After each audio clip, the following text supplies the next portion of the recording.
हर रोज 1 घंटे के लिए ये उपद्रव को शांत करने की मेरी ताकत, बस आते रहना, ओ मजा में आते रहना। बाहर निकलने के बाद तो मुझे पता है कि तुम्हारी मानसिकता क्या है। कई लोग मुझे पूछते हैं महाराज साहब बाहर जाकर के परिवर्तन कुछ नहीं होता। मैं बोला यहां भी होता है, कम है, इतना तो है। मगर एक बात, मेरी बात को आप 5 मिनट के लिए भी रात के एकांत में सिंसियरिटी से सोचेंगे, आपको लगेगा गुरुदेव यू आर राइट। सारी दुनिया हमें कुछ भी बोलती है, मगर महाराज साहब आपने बता दिया, हमने पूरी जिंदगी में 3 को डैमेज करके ही रखा है।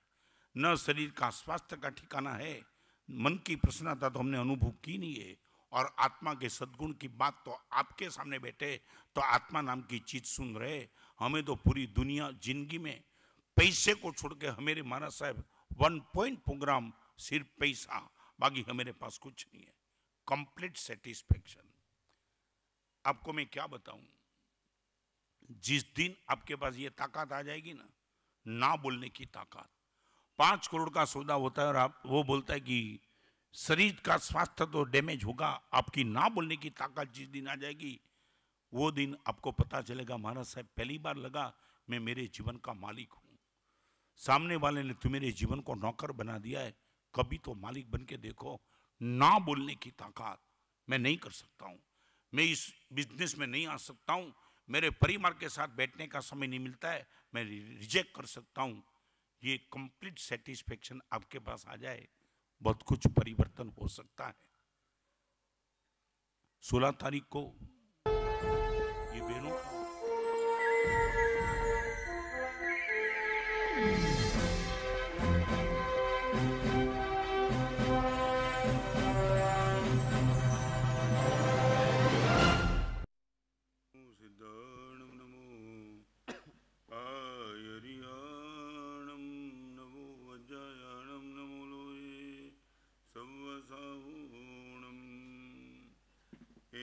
पंचनमुकारो सबभावपणासनो मंगलानं च सब्बे सिंबडमो हवै मंगलम्। नमो दुर्वार रागादि वैरिवार निवारिणे हरते योगिनाथाय महावीरायतायिने। जय जगजीव जोनी वियाणो जगगुरु जगानंदो जगनाओ जगबंधु जय जगप्रिया मोहो भयो। जय सुवर्णं भवो तित्तराणो अपच्छिमो जय जय गुरुलोकाणो जय महब्बा महावीरो। ओंकारं बिंदु संयुक्तं नित्यं ध्यायन्ति योगिनः कामदं मोक्षदं चैव।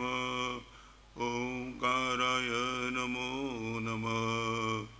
जय धरणेन्द्र नमो सिंह पौमा वै पमुवनि सेवियपाय। ओम क्लीं ब्रह्मा सिद्धिं करे श्रीपास जगनाहो। अज्ञानतिमिरान्धानां ज्ञानाञ्जनशलाकया नेत्रमुन्मीलितं येन तस्मै श्री गुरवे नमः। एक किसान काम कर रहा था, अपने आप को बहुत सुखी मानता था। एक दिन वो खेत के बाहर आया, आसमान की ओर हाथ उठा के परमात्मा को धन्यवाद देने लगा। भगवान लगता है कि मेरे जैसा सुख इस दुनिया में कोई नहीं। चलने के लिए पैर मिले, खाने के लिए मुंह मिला, भोजन मिला, पानी पी सकता हूँ, चैन से सो सकता हूँ।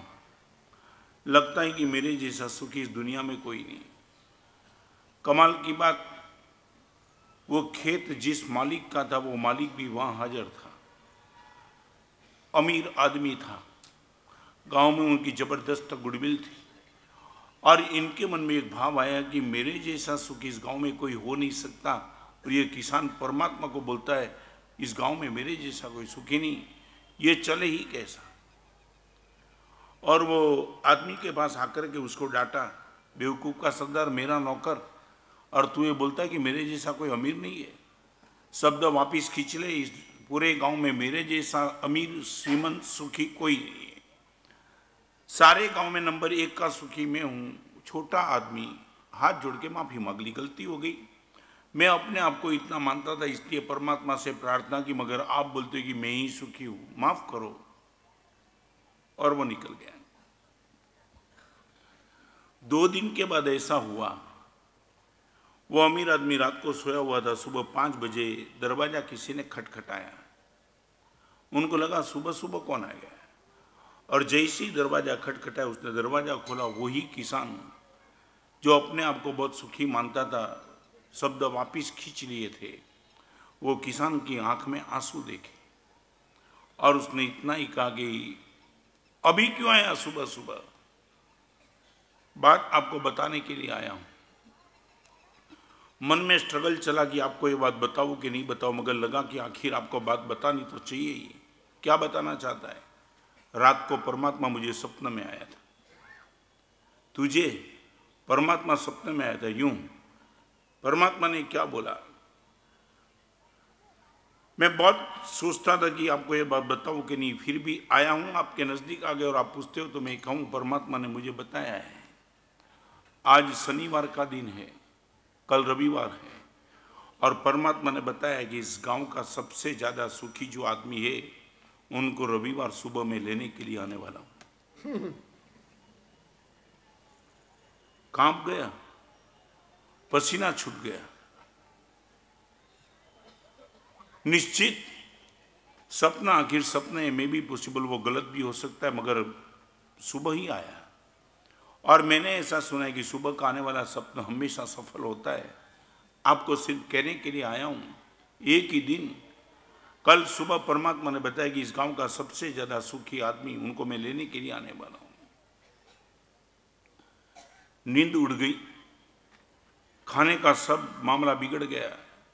पूरी रात वो सो नहीं पाया, और सुबह 6 बजे, 7 बजे, 8 बजे, 9 बजे कोई आया ही नहीं। और उनको लगा कि परमात्मा ने जो उनको कहा था वो शायद झूठा होगा, मगर उसी टाइम एक आदमी ने दरवाजा खटखटाया। वो समाचार देने के लिए आया कि गांव का जो किसान था वो शांत हो गया। पहली बार पता चला। मैं अपने आप को सुखी मानता था, मगर सही अर्थ में सुखी वही आत्मा थे जिसको परमात्मा लेने के लिए आए। आज आपके सामने 5 बात रखना चाहता हूं। आपके 5 क्षेत्र है, वहां डिसिप्लिन मेंटेन करना है। डिसिप्लिन का अर्थ है एक नियंत्रण, एक बॉर्डर। इनको क्रॉस करने की गलती यदि आप 5 में से कहीं भी हो, आपको वो बॉर्डर क्रॉस न करने की मैं आपको राय देता हूं। नंबर 1, यदि आप धनवान हो, यदि आप अमीर हो, आपके लिए एक छोटी सी बॉर्डर मैं आपके सामने खींच के बैठता हूं कि कम से कम झूठ बोलने का नशा संपत्ति के माध्यम से मत करो। आज मैं आपको सिर्फ इतना ही कहना चाहता हूं, तुम करोड़ों रुपए के मालिक हो, अब्जों रुपए के मालिक हो, तुम्हारा बिजनेस बहुत बड़ा है, सब छोड़ दो बात। मगर एक छोटी सी बात, यदि शिष्ट का पालन आप करना चाहते हो बाजार के क्षेत्र में, तो कम से कम इतना यदि कर सकोगे, झूठ मत बोलो। बहुत गंभीरता से बात, कभी कभी इतना दुख होता है, गरीब आदमी मजबूरी से झूठ बोलता है, वहां भी तुम अटैक करके बैठते हो कि बेवकूफ का सरदार झूठ बोलते हो। गरीब आदमी यदि झूठ बोलता होगा तो मजबूरी से बोलता होगा, मगर करोड़ों रुपए का मालिक भी जब झूठ बोलता है तो समझ में नहीं आता है व्हाट इज द रीजन। मैं आपको पूछना चाहता हूं, इतनी छोटी सी शिष्ट, चीटिंग नहीं, झूठ नहीं, जहां झूठ आएगा वहां माया आएगी आएगी। आपने झूठ बोला तो माया करनी पड़ेगी, क्योंकि माया झूठ बिना रह नहीं पाती है। मैं आपको पूछना चाहता हूं, सच बोलो, इतनी नीति आप पकड़ करके बैठो। आप एक बाजार में भाव आप कोई भी रखो, आपकी मर्जी की बात। 10 रुपये की आइटम का आप 100 रुपया लेते हो, आपकी मर्जी की बात। अभी मैं इनको टच नहीं करना चाहता हूं, मगर सिर्फ इतना, आप कोई भी बाजार में सौदा करेंगे उसमें कम से कम सत्य नहीं बोलेंगे तो माफ, मगर झूठ तो गारंटी के साथ नहीं बोलेंगे। रिपीट करना चाहता हूं, सत्य नहीं बोलेंगे तो चलेगा, मगर झूठ मत बोलना। इट इज पॉसिबल और नॉट? आपको मैं पूछना चाह रहा हूं पॉसिबल है कि नहीं, वो आपको पूछना नहीं चाहता, क्योंकि मैं पॉसिबल ही बात करना चाहता हूं।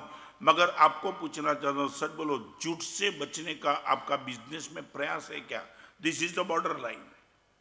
मैंने ऐसे कई लोग देखे जो आज भी 500 करोड़ के मालिक है इस देश में, फिर भी झूठ का सहारा कभी नहीं लिया। महाराज साहब नेवर। आज तक महाराज साहब बाजार में 2 नंबर का धंधा नहीं है महाराज साहब, टोटली। मैं आपको बताना चाहता हूं, मेरी मीट एक्सपोर्ट पिटीशन पे रायपुर में पिटीशन कमेटी मुझे मिलने के लिए आई, और मेरे साथ मीट एक्सपोर्ट के खिलाफ बोलने वाले जो 5 लोग थे, इसमें एक भाई थे सुराना चेन्नई में, जिनका काम है करीबन 140 एडवोकेट इनके हाथ के नीचे काम कर रहे हैं। और जब उसने मुझे बात बताई तो मैं तो हिल गया। मैं बोला, इतनी पूरे हिंदुस्तान में टॉप 10 में जिनका नाम और दक्षिण में जिनका 1 नंबर में नाम है, वो आदमी ने मुझे बताया कि महाराज साहब एक बात समझ लो, ये बिजनेस लेकर के बैठा हूँ, पैसा तो मुझे भी चाहिए, मगर बिजनेस में मेरी 5 कंडीशन है। नो करप्शन का केस आज तक कभी नहीं लिया, वाइन का केस कभी नहीं लिया, वायलेंस का केस कभी नहीं लिया, टोबैको का केस कभी नहीं लिया। मैं अब और दूसरी बात महाराज साहब, ये केस लेने नहीं लेने के बावजूद भी महाराज साहब, कोई भी केस जब भी मैंने लिया है तो बिना बाउचर महाराज साहब 1 रुपए की भी रसीद मैंने नहीं निकाली, ऐसा नहीं, आज तक महाराज साहब उसमें कभी कोई समाधान नहीं किया। मैं आपको पूछना चाहता हूं, हिंदुस्तान में टॉप 10 का जिसका नाम है वो भी करप्शन मुक्त यदि बन सकता है, तो मैं आपको सिर्फ इतना पूछना चाहता हूं, झूठ नहीं बोलेंगे ऐसी मानसिकता, मैं आपको बताऊं, झूठ बोलो या ना बोलो वो भी एक बार छोड़ दो, मगर महाराज साहब हर संभव में झूठ नहीं बोलने का प्रयास निश्चित तौर से करूंगा। ये आपकी मानसिकता है कि झूठ आपको खून में बस गया है। रिपीट करना चाहता हूं, संपत्ति को यदि नियंत्रित करना चाहते हो तो झूठ न बोलने से नियंत्रित कर दो, बहुत बच जाएंगे। मुझे इतना बता दो कि गरीब आदमी झूठ बोलता है, श्रीमंत क्यों झूठ बोलता है? क्या लाखों करोड़ों की एफडी लेकर के बैठा है, करोड़ों का टर्नओवर कर रहा है, जिनको 7 पेटी खावे तो भी कोई कमी नहीं है, वो झूठ से जब बोलता है तब समझ में नहीं आता कि फॉर व्हाट, किसके लिए? आपको पूछना चाहता हूं, आपकी मानसिकता क्या? नहीं, मुझे जवाब चाहिए। सही अर्थ में कोई डिफिकल्ट पोजीशन हो तभी झूठ बोलते हो कि नॉर्मल पोजीशन में भी झूठ मजे से चलता है आपका?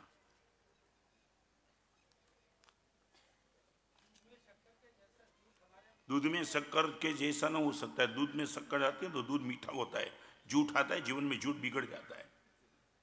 टैली भी तो अच्छी कर, दूध में शक्कर नहीं, दूध में नींबू डाल दिया, ये बोल। दूध में शक्कर डालने वाले तो को दूध मीठा मिलता है ना, दूध में नींबू डालता है दूध फट जाता है। आपके जीवन में बिजनेस में यदि तुम दूध में शक्कर डाल देते हो तो बाद में आपको धन्यवाद देता ना, मगर दूध में तुम नींबू डाल रहे हो और पूरा का पूरा दूध फट जाता है तुम्हारा, तुम्हें मालूम नहीं है। मगर मैं आपको पूछना चाहता हूं, मुझे रीजन बताओ, बात आगे जाना है, 4 बात और भी आपके सामने कहना चाहता हूं, मगर पहले नंबर में क्योंकि बिना पैसा आपके जीवन को नहीं चलता है, मान लिया, मगर इतना बताओ कि जानबूझ करके कोई बिना कारण सिर्फ पैसे के नशे में बस ऐसे ही झूठ बोलते हो, रीजन है कि विदाउट रीजन तुम बोलते हो?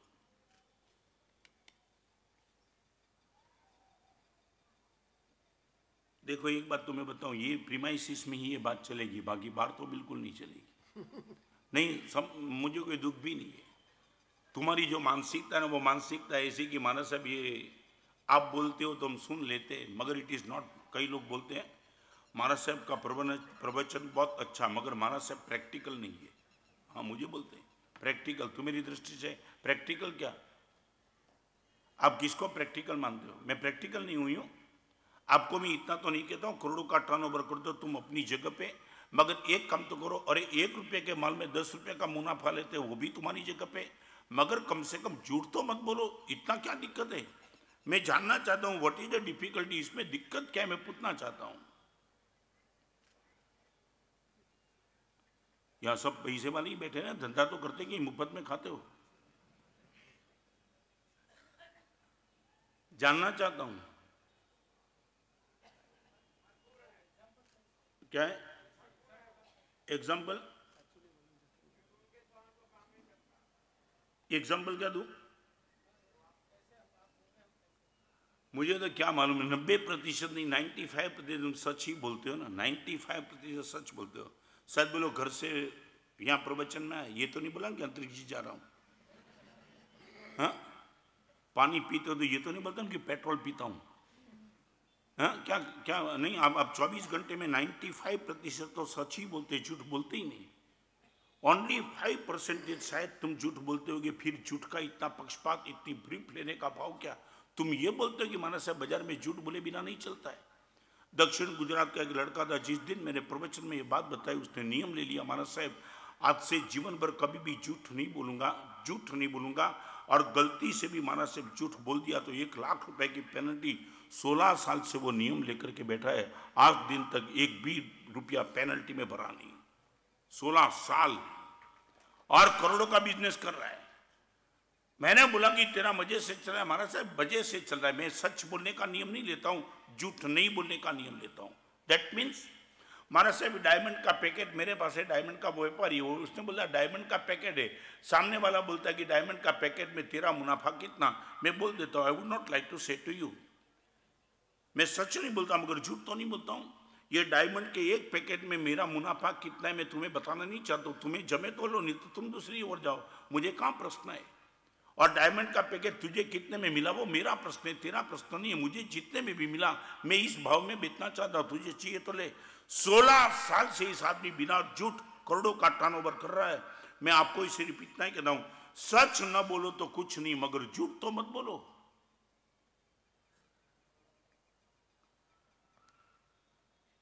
चलो आगे। फिर कोशिश, कितने टाइम तक ये कोशिश की ही बात चलती है। और एक बात बताओ, दिक्कत तुम्हें लगती है ना, एक आदमी सुसाइड करने के लिए निकल गया घर में ही, और जैसे ही गया तो उसकी पत्नी को लगा कि कहाँ गए हो, और जैसे ही पत्नी बाजू के कमरे में गई तो बारी खुली थी, खुली बारी से उसको देखा, फैन पे वो सुसाइड कर रहा था। मगर दिक्कत वो थी, जो रस्सी होती है ना, सुसाइड करने वाला रस्सी कहाँ बांधता है, गले पे, उसने यहाँ लगाई थी कमर पे, और पंखा घूम रहा था। उसकी पत्नी भी हैरान, और पत्नी ने उसको पूछा कि तुम कर क्या रहे? तो उसने बोला सुसाइड कर रहा हूं। और उसने बोला इसमें सुसाइड होगा, इसमें होगा सुसाइड, तुम्हारा जो तुम्हारा गोल है वो सफल होगा। पत्नी पूछती है गोल सफल होगा, माने सफल करना है तू? और उसने बोला मालूम है ये ऐसे सुसाइड नहीं होता है, तो फिर तुम ये क्या करते क्या हो, ये यहाँ कमर में रस्सी लगा के घूम रहे हो तो करते क्या? उसने बोला देख, सुसाइड करने के लिए मुझे क्या करना चाहिए मुझे पता था। पहले मैंने रस्सी गले में डाली थी, मगर बहुत दिक्कत आई इसलिए कमर पे लगा दी। सुसाइड करना है, मैं आपको इतना ही कहूंगा, ये एक छोटा सा नियम भी 5 दिन के लिए तो लेके देखो। 5 दिन महाराज साहब कोई भी आदमी आएगा उनके साथ महाराज साहब सच नहीं बोलूंगा तो कुछ नहीं, मगर झूठ नहीं बोलूंगा। ये बहनों को भी ये बात बार बार बार बार बार बार हर क्षेत्र में झूठ, झूठ माने खून के बुन बुन में झूठ आपको रम गए। झूठ गलत है वो मानने के लिए भी आप तैयार नहीं, शायद तैयार नहीं। चलो आगे। हितेश पॉसिबल है कि नहीं मैं पूछना चाहता हूं। हाँ, प्रयास करेंगे। ओके, नियम नहीं। हाँ 5 दिन का दे दूं, हाँ 5 दिन का दे दूं। अकेले बिजनेस में नहीं हो, हर जगह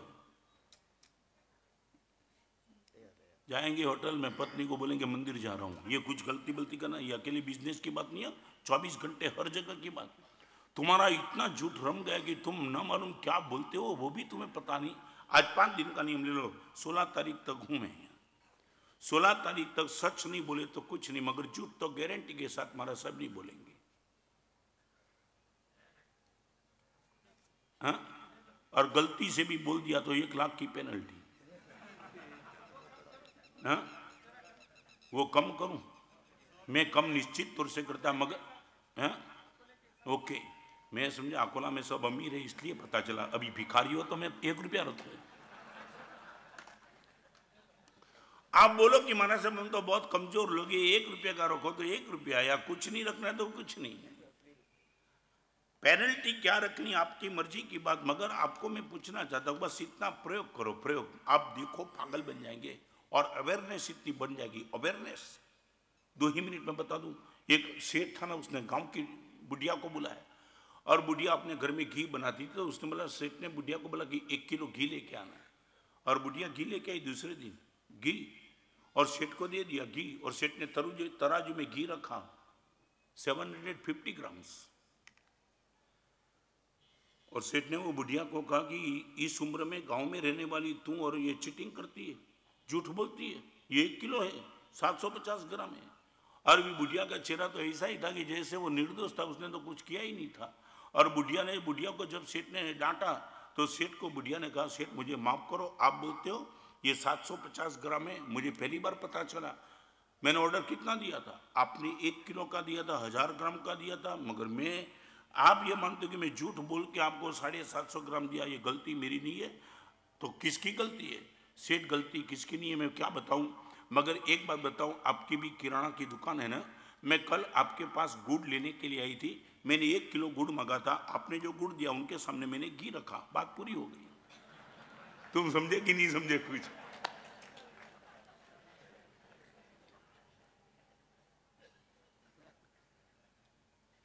दे दूं 5 दिन के लिए, we shall try best our, penalty कुछ नहीं। मगर एक बात, सिंसियरली ट्राई करना। हर छोटी छोटी चीज को लेकर के झूठ बोलने का जो माहौल बन गया है ना, फिर जीवन कब बनेगा, जीवन कब बचेगा? हर जगह हम बोलेंगे हमारा साहब ये मजबूरी है, मजबूरी, ये मजबूरी, हमारा नेचर बन गया, तो फिर कब बदलेंगे? कब बदलेंगे? कहीं तो प्रैक्टिकल इंप्लीमेंट करना पड़ेगा। We shall have to start from somewhere some time. और आज ओनली फॉर 5 डेज। मैं ये भी तो नहीं कहता हूं कि आप सत्य बोलो, मगर कम से कम झूठ नहीं बोलेंगे महाराज साहब, गारंटी के साथ। 5 दिन दे दूं? हाथ ऊंचे। हाँ, वहां बहनों को भी हुई आज। धारणा विग्रह बचकाए अनंत नवगणम सत्सागरण महतरागण सुत्यागरण। बहुत अच्छा। नंबर 2, यदि आप अमीर हो, इनके डिसिप्लिन झूठ से मेरी अमीरी को मैं कलंकित नहीं करूंगा।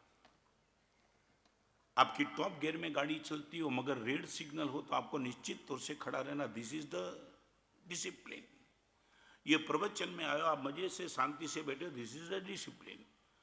हर जगह डिसिप्लिन की जरूरत। तो यदि आप अमीर हो तो नीति की बात नहीं, मगर झूठ से अमीरी को डिस्टर्ब नहीं करेंगे, बस इतना कंट्रोल करेंगे तो डिसिप्लिन निश्चित तौर से बनी रहेगी। नंबर 2, यदि आप विद्वान हो, यदि आप बुद्धिमान हो तो बुद्धि का दुरुपयोग नहीं करेंगे। जबान का दुरुपयोग नहीं करना वो बाजार की पॉलिसी है, और बुद्धि का दुरुपयोग नहीं करना वो विद्वता की ताकत है। मेरे पास बुद्धि है महाराज साहब, और ये बुद्धि से महाराज साहब मैंने सामने वाले के साथ या तो मेरे खुद के साथ मैंने अपने आप को गलत में डालने का प्रयास कभी नहीं किया, 100%। और एक बात बताना चाहता हूं आपको, परमात्मा ने एक डिमांड की है, भगवान। और एक बात बताऊं, गति बुरी, सदगति अच्छी, संग गलत, सत्संग अच्छा, साहित्य गलत, सद साहित्य अच्छे, सोच गलत, सद विचार अच्छा, बुद्धि गलत, सद बुद्धि अच्छी।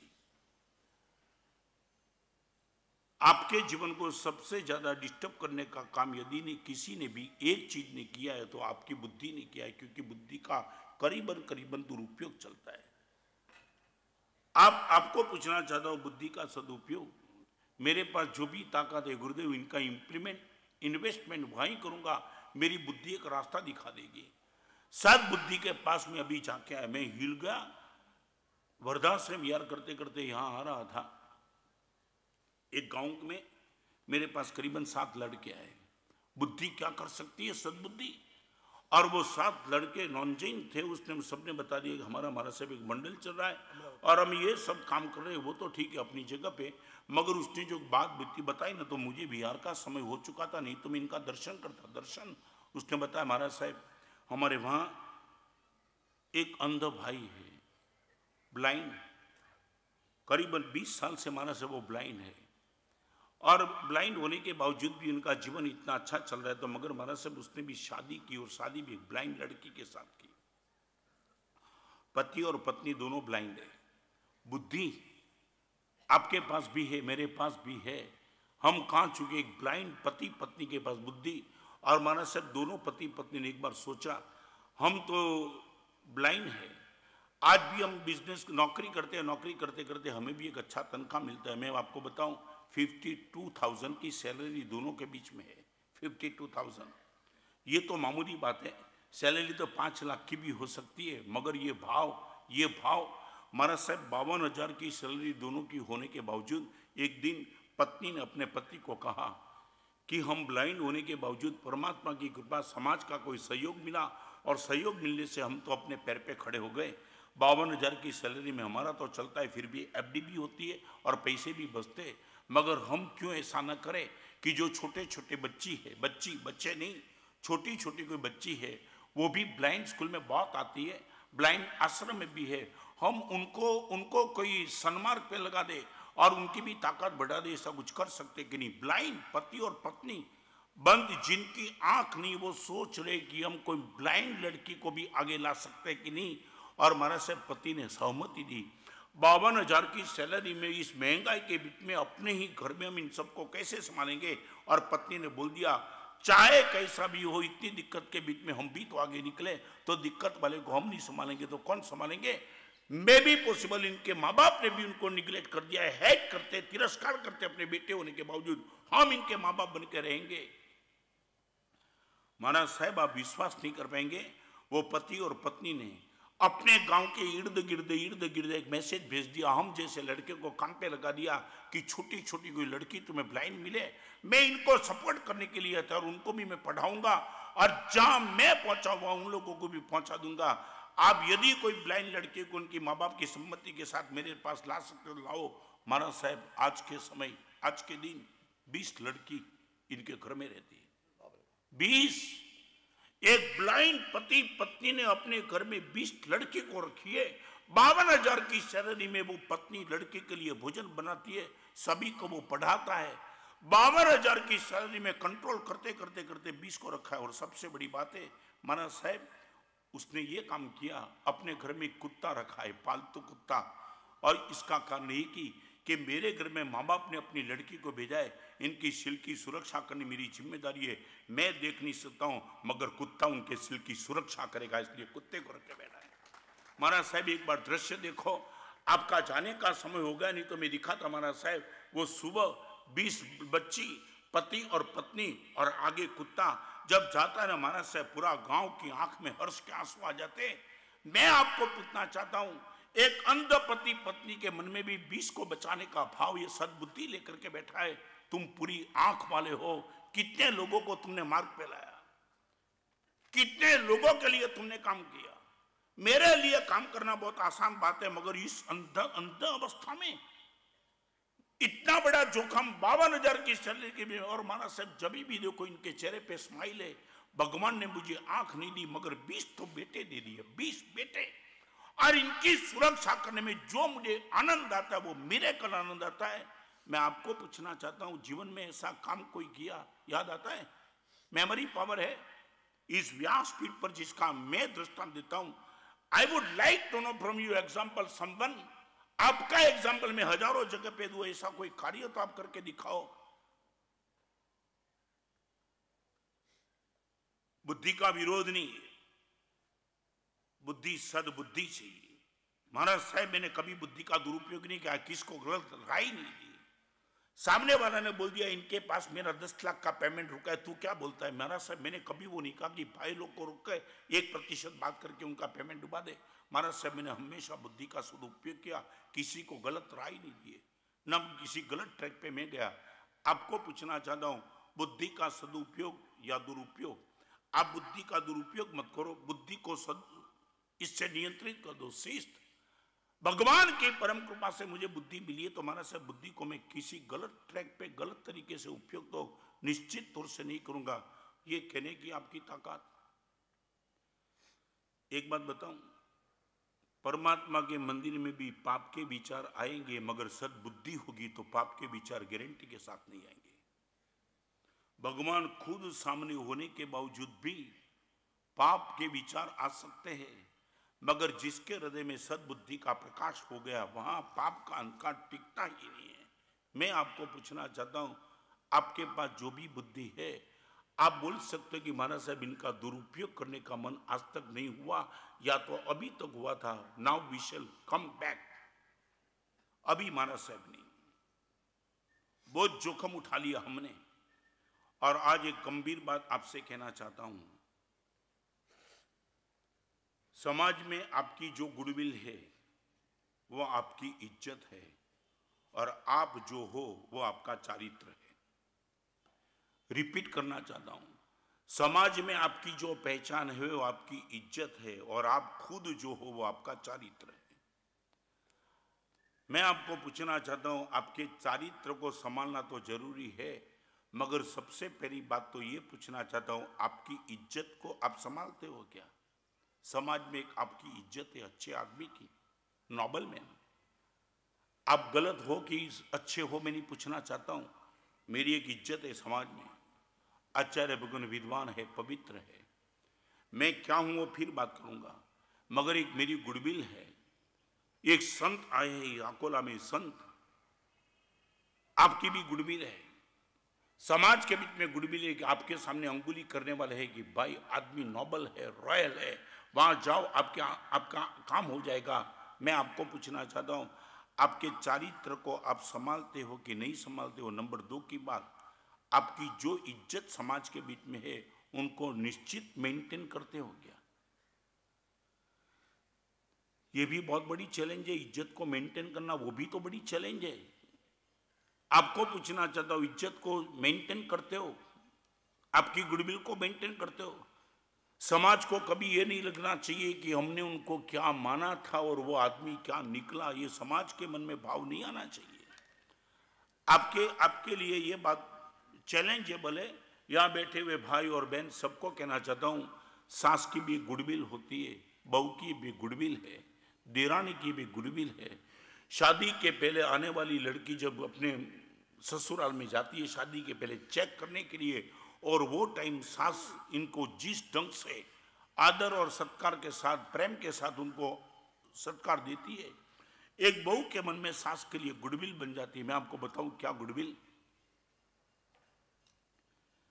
बरसों पहले जब मेरी दीक्षा नहीं हुई थी, तब संसारी अवस्था में मैं तो कभी दुकान पे बैठा ही नहीं, मेरे भाई बैठते थे, कपड़े की दुकान थी, और एक बहू आई साड़ी लेने के लिए। 55 साल पहले की बात। साड़ी दिखाएंगे, साड़ी दिखाई मेरे भाई ने, कितने की? 70 रुपये की,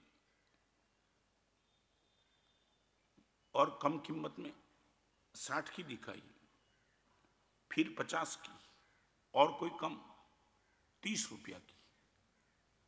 50-55 साल पहले ये भी तो बहुत ताकत वाली चीज थी। फिर दिखाई कि और भी कीमत कम। हमारे भाई ने बोल दिया एक काम करो, कल माँ को लेके आओ, माँ के साथ। माँ दैट मीन्स सास। मगर मैं आई, तुम दे दो ना, आपको बोला ना, रिलेशन इतना अच्छा था इसलिए बोल दिया कि माँ को लेके आओ, फिर साड़ी की बात करेंगे, आज नहीं दूंगा आपको। और दूसरे दिन माँ को लेके आई, सास और बहू दोनों साथ में, और माँ जैसे ही दुकान में दाखिल हुई तो बोला साड़ी, और 70 की साड़ी दिखाई। सास बोलती कि और महंगी है क्या? 100 की दिखाई, और महंगी, 150 की, और महंगी, 200 की। अभी आप सुन लो, ये बहू आई थी, और सस्ती और सस्ती और सस्ती। सास बोलती है और महंगी और महंगी और महंगी, 150 की दिखाई। तब ये बहू बोलती कि माँ एक बात आपको बताऊं, ये चौके में रोटी बनाते बनाते, सब्जी बनाते बनाते मुझे पहनने की साड़ी है, कोई घूमने के लिए नहीं मैं मांग रही हूं। ये चौके में रोज की व्यवस्था है, चौका है अपना, चौके में ये साड़ी पहनना है, उसमें 200 250 की 300 की। माँ साड़ी क्यों मांग रही हो? मैं बोलती हूँ 30 की साड़ी में, 20 की साड़ी में मुझे से चल जाएगा, आप इतनी महंगी साड़ी के लिए आग्रह क्यों करते हो? मैं समझ नहीं पाता हूँ, समझ नहीं पाती हूँ। और माँ ने इतना ही कहा कि तेरी बात तो सही है, चौके में पहनने के लिए तू चाहती है साड़ी चाहिए, और इसलिए 30-40 की साड़ी मजे से चल सकती है, उसमें मेरा कोई विरोध नहीं है। मगर एक बात बताऊं, ये पैसा न तुझे कमाना है न मुझे कमाना है, मेरा बेटा कमा रहा है, मजे से पहनना। क्या दिक्कत क्या है? और मजे से पहन। और एक बात तो मैं तुझे निश्चित तौर से कहूंगी, ये सास दुकान में मेरे भाई के सामने बोलती है, मैं इतनी कहूंगी, मैं तुझे 200 की साड़ी, 250 की, 300 की, 500 की साड़ी भी चौके में इसलिए पहनाती हूँ, मुझे एक बहुत बहुत जबरदस्त विश्वास है, मुझे सबसे ज्यादा प्यार एक लौता मेरा बेटा है, मेरा एक लौता बेटा है, उन पर मेरा सबसे ज्यादा प्यार है, और एक लौता की बेटे की बहू तू है, मैं तुझे खुश रखूंगी, मेरे बेटे को खुश रखेगी तू, और मैं धन्य बन जाऊंगी। ये कर सकती है सास, अपनी बहू के लिए 200, 300, 500 की साड़ी सामने से मांग रही है, जब बहू बोलती है सस्ती दो। ये गुडविल एक सास को पता है कि अपने माँ बाप को छोड़ करके 18 साल की उम्र में, आपको मालूम है एक स्त्री का बलिदान क्या, अपने नाम के पीछे उनका पिताजी का नाम कभी आता नहीं है। जैसे ही शादी हो चुकी उसने अपने पिताजी का नाम कैंसिल कर दिया, और आगे की बात बताऊं, शायद वो मां बनेगी तो भी अपने पति खुद का नाम नहीं आएगा। मां बनने के बाद भी बेटे के पीछे जिसने अपने नाम का आग्रह नहीं रखा, और शादी करके आई जिसने अपने पिताजी का नाम का आग्रह नहीं रखा, इतना बलिदान दे करके आपके घर में भरोसा के साथ एक 20 साल की लड़की जहां खेली कूदी वहां से आपके घर पे आई, आपकी गुडविल, और यह सोच के आई कि इस घर में निश्चित तौर से मुझे सब संभालने वाले होंगे। मैं आपको पूछना चाहता हूं, आपकी कोई जिम्मेदारी बनती कि नहीं बनती है? यहां बैठने वाली सास को मैं बताना चाहता हूं, आपकी जिम्मेदारी है कि नहीं कुछ? गुडविल,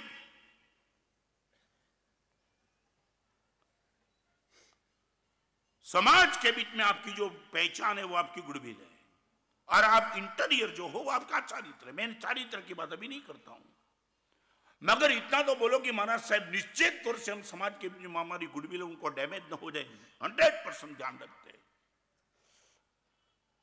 आज इतना गंदा माहौल हो चुका है कि गुडविल की भी किसको पड़ी नहीं है। चाहे तुम्हें जो मानना है माने, कचरा हो जाती है गुडविल, हो फिर भी वो मजे से बैठता है। तुम कहां हो? मैं आपसे पूछना चाहता हूं, मैं आपको 500 दृष्टांत ऐसा दे सकता हूं जिसने गुडविल को संभालने के लिए क्या कमाल का काम किया। मैं आपको पूछना चाहता हूं, आपकी गुडविल क्या? इस सभा में बैठे हो, मैं नहीं मानता आपकी गुडविल गलत है, नहीं, हर एक की गुडविल अच्छी है, कहीं ना कहीं तो अच्छी है। समाज के बीच में नहीं होगा तो आपके बेटी, आपकी पत्नी के मन में, आपके पिताजी के मन में, आपकी माँ के मन में, आपके बेटे के मन में गुडविल होगी कि पिताजी मेरे पिताजी बहुत टॉप है। आपको पूछना चाहता हूं, आपने गुडविल को संभाला, मेरे शिष्य के बीच में मेरी गुडविल को मैं संभालता हूं। मेरे पास एक उद्योगपति आया था मिलने के लिए, और वो आया तो ऐसे टाइम पे मैं मेरे साधु को पाठ दे रहा था, लेसन पढ़ाता था। वो आया तो मैं तो मेरा लेसन चल रहा था, साधु को मैं पढ़ा था, उनके सामने मैंने देखा भी नहीं देखने का भाव नहीं था, तिरस्कार का भाव नहीं था, मगर उसको मन में थोड़ा दुख लग गया, और उसने अपनी पहचान बताई, महाराज से मैं यहाँ से आता हूँ। मैं बोला ठीक है, मेरे साधु का पाठ चल रहा है, आप कोई बात करना चाहते हो तो आपको आधा घंटा बैठना पड़ेगा। महाराज से मुझे बहुत समय नहीं है, मैं तो बहुत मुश्किल से आया हूँ। मैं बोला ठीक है, आपके पास जब भी समय हो तो आ सकते हो, मगर ये साधु का पाठ छोड़ करके आपके साथ में बात नहीं कर सकता हूँ।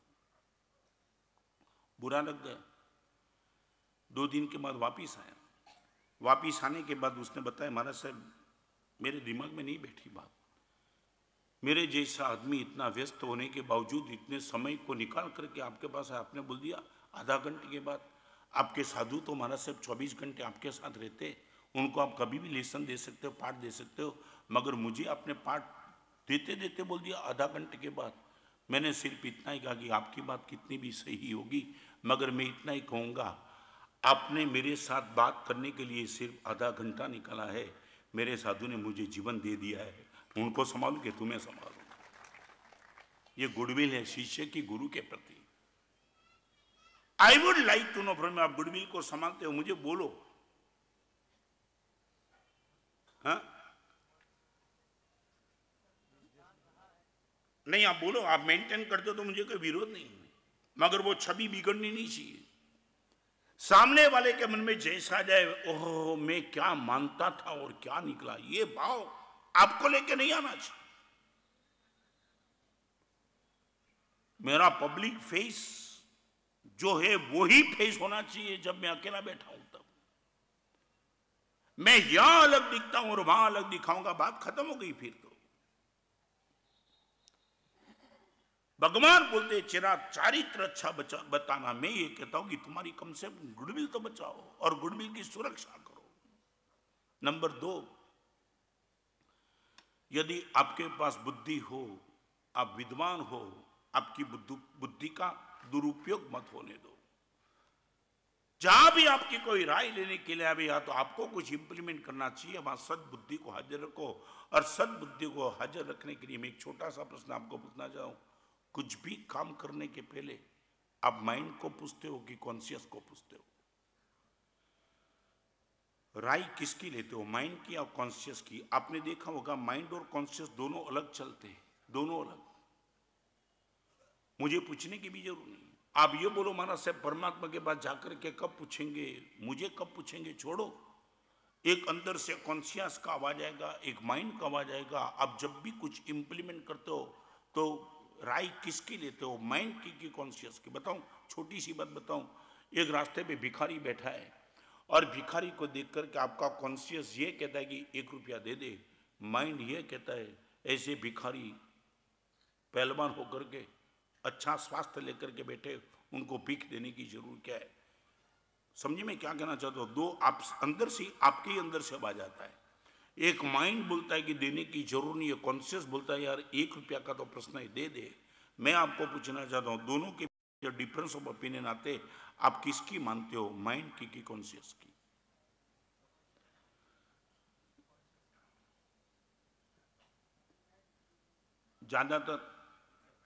ज्यादातर माइंड, बस दैट मीन्स दुर्बुद्धि। यदि आप कॉन्शियस की मानते हो तो निश्चित तौर से मैं आपको कहूंगा वो सद्बुद्धि है आपके पास। कॉन्शियस ये कहता है दे दे, माइंड हजार। और एक बात आपको मैं निश्चित तौर से बताऊं, आप कुछ भी अच्छा कार्य करने के लिए माइंड को पूछो, इनका अर्थ ये है कि दूध लेने के लिए आपने बिल्ली को भेजा है। सर बोलो दूध कितना आएगा? तुम बिल्ली को मीडियम बना के दूध लेने के भेजो, दूध कितना आएगा आपके पास?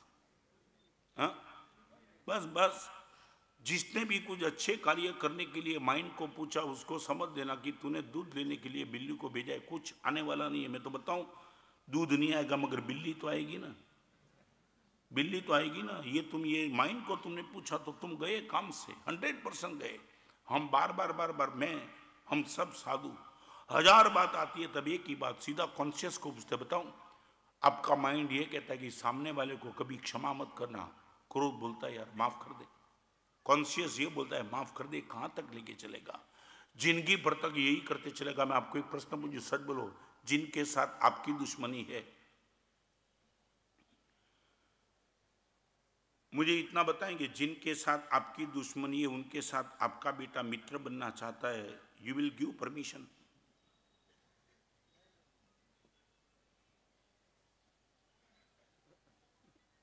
आपको मित्र बनाना मैं नहीं कहता हूं। आपकी जिसके साथ दुश्मनी है उनके साथ आपका बेटा खुद उनको मित्र बनाना चाहता है, वो मित्र बनने के लिए तैयार है, आप निश्चित तौर से परमिशन दे देंगे? नहीं, क्यों नहीं? मैंने आपकी दुश्मनी अपनी जगह पे, आपका बेटा यदि उनके साथ फ्रेंडशिप करता है तो उसमें आपको दिक्कत क्या है?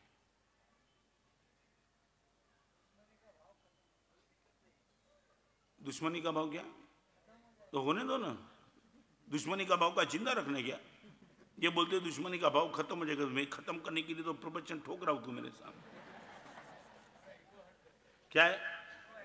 अरे मैं बोलता हूं आपका ईगो रखो आपके पास, आपका बेटा फ्रेंडशिप करता है उसमें आपको कहां ईगो हटता है?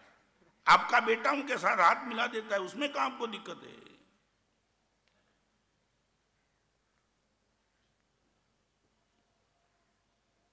यह दुर्बुद्धि।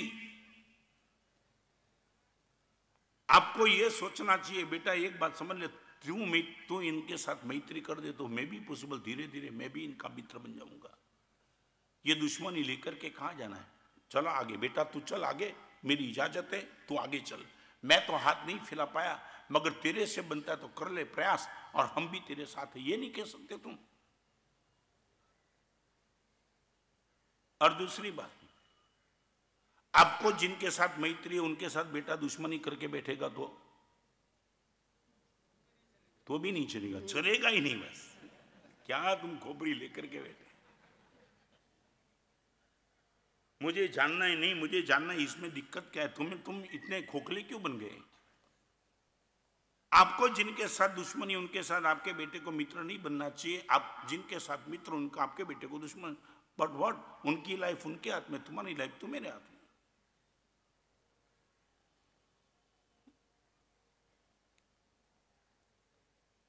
क्या अरे दिक्कत क्या है? नहीं मैं जानना नहीं, दिक्कत क्या है उसमें?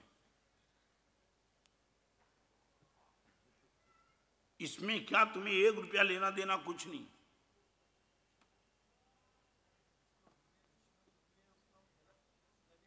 जिसको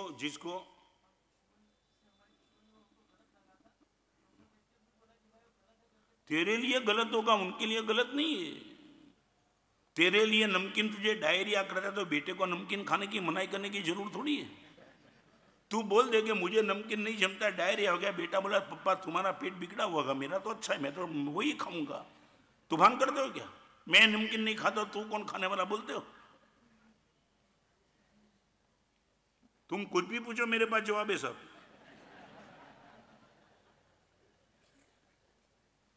सच बताओ, तुम्हें तूफान में ही रस है। कहीं भी शांति हो जाए तो तुम चाहते शांति होनी ही नहीं चाहिए। हिटलर ने लिखा है अपनी आत्मकथा में कि यदि शांति से जीना है तो दुश्मन न हो वहां से पैदा कर लो। नहीं, हिटलर ने ये लिखा है। महावीर ने ये लिखा है कि तुम मेरे दुश्मन हो तो उनको मित्र बनाओ। हिटलर ने ये लिखा है कि दुश्मन न हो तो पैदा कर लो। कई लोगों की मेंटालिटी सीधे सीधा घर चलता था। एक आदमी का घर चलता था, 15 दिन से घर में कोई बवाल नहीं था और उसको लगा ये तो इजी चलता है, इजी। कई लोगों को सच बताओ, सीधा चले उसमें भी रस नहीं। उसको लगा कोई चाम नहीं आता, बस भी वेरी इजी गोइंग। तो उसको लगा कि नहीं, खुद तो मामला गर्म होना चाहिए। तो पत्नी आई जो शाम को शॉपिंग करके, और सीधा पत्नी को बोल दिया तुझे मालूम है क्या, आज दोपहर को बाहर गया था बाजार में जाते थे स्मशान में गया, स्मशान में। और फिर अभी पत्नी को सुनना ही पड़ता है, बताए स्मशान में गया। फिर क्या हुआ? फिर हुआ क्या मालूम? 2 भूत आए। अभी उसमें कोई बनी बनाई कथा, कुछ लेना देना कुछ नहीं, सीधा चलता। और जैसे उसने बताया, पत्नी ने पूछा कि 2 भूत आए, फिर तुमने क्या किया? बस तेरा नाम लिया, भूत गए। जैसे ही तेरा नाम लिया, भूत भाग गए। अभी तूफानी होगा कि दूसरा कुछ होगा?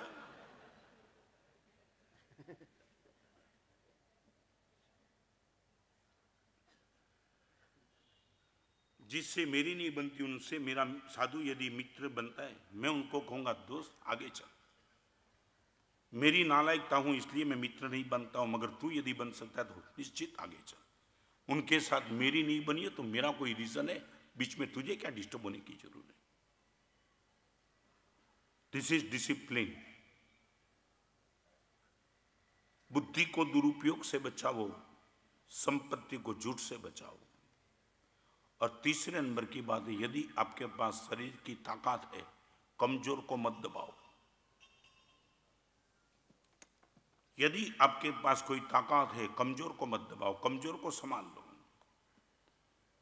शरीर की ताकत मेरे पास में लेकर के बैठा हूं, मेरे घर पे मेरे बाजार पे कोई आए कमजोर है, उनको मैं बचा लूंगा गुरुदेव, निश्चित तौर से। शरीर की कम बहादुरी है, संपत्ति की माधुरी है। मैं बताऊं, मैं दिल्ली में था, एक दिन प्रवचन में बात चलाई, बात निकल गई। मैंने ये कहा कि आप यदि एक शिविर की बात, करीबन 1,500 लड़के थे, सबने नियम ले लिया। मैंने बताया एक सुझाव दिए रहे कि यदि आप ये काम कर सकते हो। लड़के ने पूछा क्या?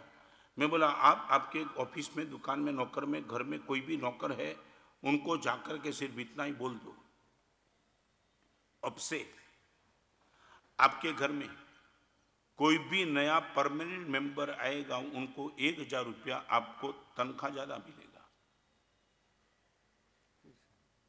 शिवपाल जी समझे? आपके घर में यदि कोई भी नया मेंबर फॉर परमानेंट आया तो 1,000 रुपये का तनख्वाह ज्यादा। अंडरस्टूड? क्या और समझे?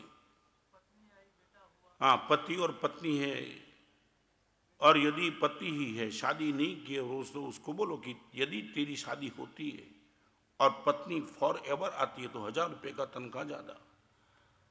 शादी हो चुकी है, घर में बेटा नहीं है, महंगाई के हिसाब से तू बेटे का बाप नहीं बना है, महंगाई के हिसाब से तुझे लगा कि इस महंगाई में पत्नी को लाओ तो दूं, मगर कहां से घर चलाऊंगा। मगर एक बात, तेरे घर में कोई भी मेंबर परमानेंट आएगा तो 1000 रुपए का तनख्वाह ज्यादा। सब लड़के ने नियम ले लिया। 3 दिन के बाद एक लड़का आया मिलने के लिए। महाराज साहब कमाल हो गया, कमाल। आपने भी नियम दिया तब महाराज साहब वो सोचा नहीं होगा, वो चमत्कार हो गया। मैं बोला क्या हुआ? महाराज साहब कल ही मेरे दुकान का नौकर आकर के मुझे पूछ रहा है कि सेठ आपने जो दिया है वो एक बात बताऊं, मैं आपकी ऑफिस में करीबन 30 साल से काम रहा हूं। आपकी सैलरी कितनी भी हो मगर महंगाई के हिसाब से मैं सबको नहीं संभाल पाता हूं। मेरी पत्नी भी है, मेरे 2 बेटे, और उन सभी का स्वास्थ्य अच्छा है तो चलता है आपकी सैलरी से। मगर आपने जब कल से बताया, परसों से, तब दिमाग में बात बैठी है। 30 साल से मेरे माता पिता बिहार में रहते हैं। उनको सिर्फ महंगाई के हिसाब से मेरे माता पिता को मैंने बिहार भेज दिए, क्योंकि ताकि माँ सस्ती में चलता है उनका, मेरा भाई संभाल लेता है। मगर आपने जो बोला कि कोई भी मेहमान, कोई भी मेंबर परमानेंट आ जाए तो मैं 1000 का तनख्वाह ज़्यादा दूंगा। सेठ एक प्रश्न पूछता हूँ, कल से मेरे माँ बाप को मैं बिहार से बुला लूँ तो क्या आप 2000 तनख्वाह ज़्यादा देंगे? और सेठ ने बोला निश्चित तौर से। महाराज साहब वो आदमी मुझे बता रहा था, सेठ महाराज साहब कल वो मेरे पास आकर के नौकर इतना तार रोया, सेठ एक बार घर पे आके देखो, आपको स्वर्ग का दर्शन करने को मिला। 28 साल के बाद मेरे माँ बाप को मैं लेके आया सिर्फ आपके 2000 के हिसाब से। मैं आपको पूछना चाहता हूँ, आप यदि बहादुर हो तो कमजोर को बता सकते, उनको डिस्टर्ब मत करो, उनको गाली मत दो, उनको ब्लेम मत करो। मान लिया कि आपके पास जो भी एक क्षेत्र की ताकत है उसमें कमजोर, उनको पकड़ लो, उनको हाथ थाम लो और सही अर्थ में उनको बचा लो। ये तीसरे नंबर का विकल्प। संपत्ति को झूठ से नियंत्रित करो, विद्वता को बुद्धि के दुरुपयोग से नियंत्रित करो। आपके पास यदि ताकत है तो कमजोर को बचाते चलो। नंबर 4, आपके पास यदि गुण है, आप गुणवान हो, नम्रता, सरलता, परोपकार, उदारता आपके पास बहुत है तो एक काम करो, शिस्त में रहो।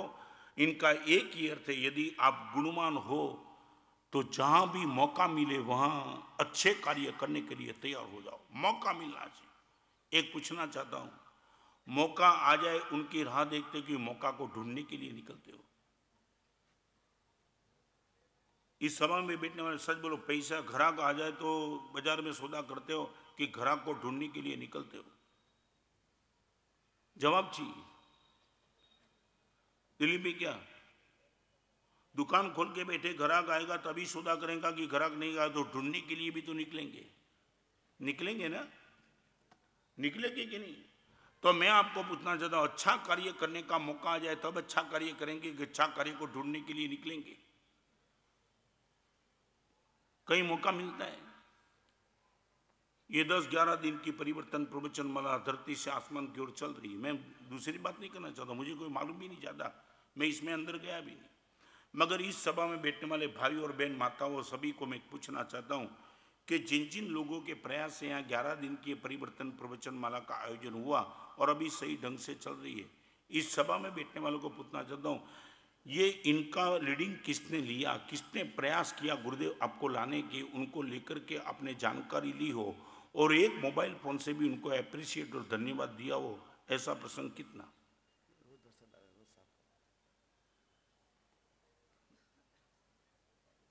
जिसने किया है वो मुझे भी मालूम नहीं कौन है इसमें फाउंडेशन। मगर आपको मैं पूछना चाहता हूं, ये ढूंढ के तुमने निकाला है कि किसने ये किया होगा, गुरुदेव को कौन लाए? हम तो 9:15 से आ जाते हैं, 10 बजे निकल जाती है, बारिश आती है, बारिश में मंडप को साफ करना, कई लोग का योगदान है, तब ये प्रवचन में भी बैठ सकते हो। 4 बजे 4:30 बजे बारिश और 9:15 बजे प्रवचन में आप बैठ सकते हो। तो आपको कभी मुझे लगता था आज शायद प्रवचन कैंसिल करना पड़ेगा, मगर जैसे आया तो लगे रोज का जैसा मंडप है ऐसा ही मंडप। तो इस सभा में बैठने वाले को पूछना चाहता हूँ, कभी तुमने ये जानने का प्रयास किया कि मंडप कौन साफ करता है? साफ करने के बाद उनको 2 शब्द भी अच्छे तुमने कहे, I would like to know from you, इतना भी अप्रिशिएट करने का मन नहीं होता है? बस सीधा स्वार्थ, आए प्रवचन सुने निकल के बाद खत्म करो, इतना भी नहीं कर सकते हो क्या? मैं जानना चाहता हूं क्यों नहीं? ये यदि गुणवान होते तो मौका ढूंढते कि किसको धन्यवाद दूं, कौन है इस मूड में। मगर इतने हम खोखले बन गए ना मालूम, अंदर का बिल्कुल, मैं सच बताऊं, करीबन करीब में लगता है अंदर का बिल्कुल साफ हो गया, कहीं सेंसिटिविटी दिखती ही नहीं। सिर्फ बुद्धि की बात, आंख की बात, जबान की बात, हृदय तो कहीं प्रकट होता ही नहीं। Why not? सच बोलो, इसमें आपको क्या लगता, क्या है इतना प्रयास आपने क्यों नहीं किया? Why not? मुझे अभी तक समझ में नहीं आता है। इतनी बड़ी सभा में पूछना चाहता हूं, तुमने ये प्रयास क्यों नहीं किया ढूंढने का?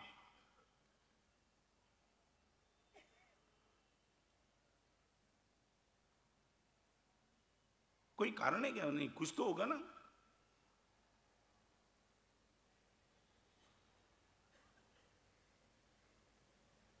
कमाल। चलो आगे। नहीं, मुझे जानना है, I would like to know from you, why not? Ram Hanuman की प्रशस्ति कर देगा, हनुमान नहीं होते तो मैं रामायण का युद्ध नहीं जीत पाता। अर्जुन बोलते कृष्ण भगवान आप नहीं होते तो मेरा विजय नहीं होता। हर जगह मैं भी बोलता हूं, देव गुरु पसाई, यदि गच्छाधिपति का मंगल आशीर्वाद नहीं मिलता तो मैं दिल्ली नहीं जा पाता, मीट एक्सपोर्ट के खिलाफ मैं जीत नहीं पाता, सेक्स एडिक्शन के खिलाफ जीत नहीं पाता।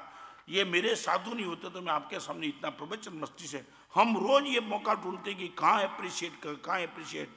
आपके मन में कोई भाव नहीं?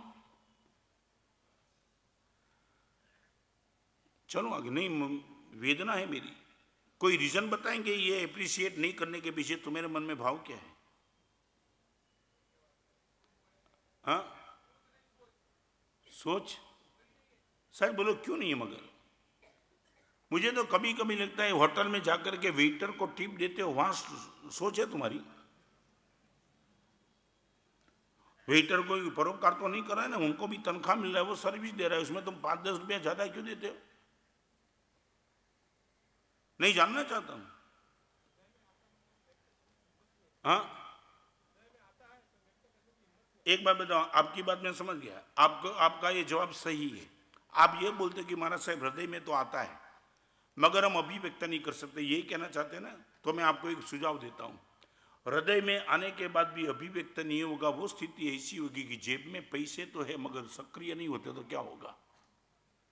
आप बोलते हो जेब में पैसे तो है मगर वो पैसे से सब्जी कब मिलेगी? जेब में होगा तब कि पैसे को चलाएंगे तब। आपके लिए भी मैं बोल सकता हूं कि आप सबके प्रति मेरा प्यार जबरदस्त है मगर मैं प्रवचन नहीं करता हूं, बैठा हूं शांति से, तो क्या होगा? क्या होगा? मैं अभिव्यक्त करता हूं, मैं अभिव्यक्त करता हूं, बाईपास के ऑपरेशन के बाद भी बोलता हूं, आप सबके सामने बोलता हूं, क्योंकि मुझे आपके प्रति प्रेम है। चाहे शरीर का काम करे मगर इतने लोगों को भगवान की बात सुनना है तो मुझे थोड़ा श्रम उठाना चाहिए, मैं अभिव्यक्त करता हूं। आप अभिव्यक्ति शुरू कर दो, आप देखो जो चमत्कार होगा वो चमत्कार हौसला बन जाएगा। जो आयोजन कर रहे हैं उनके मन में कोई अहंकार का भाव नहीं है मगर आपका 2 शब्द उनका हौसला बना देगा कि चलो कोई तो है समझने वाला।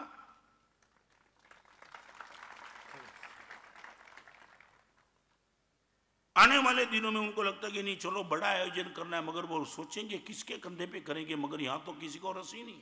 ये हो सकता है, हो सकता है कि नहीं?